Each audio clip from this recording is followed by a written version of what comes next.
Jonathan Frizzy alias Ijong kini tengah terjerat kasus keterlibatan sindikat peredaran cartridge vape yang berisi liquid dengan kandungan obat keras entomidate.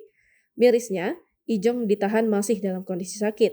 Dalam kondisi sakit, Ijong menghadapi ancaman pidana maksimal 12 tahun penjara dan denda hingga 5 miliar rupiah.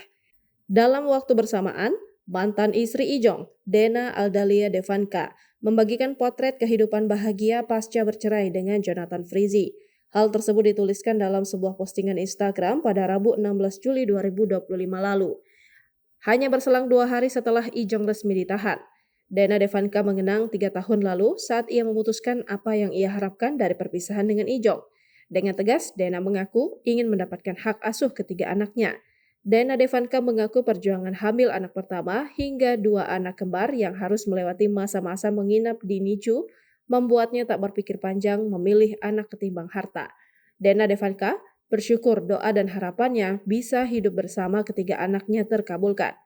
Dena Devanka lantas menyinggung tentang pahitnya gosip yang beredar saat ia bercerai dengan Ijong. Banyak tudingan hingga fitnah soal pernikahan siri yang menyudutkan Dena Devanka kala itu. Namun, Dena Devanka yakin Tuhan lebih mengetahui kebenarannya. Terakhir, Dena Devanka mengirim pesan cinta untuk ketiga buah hatinya.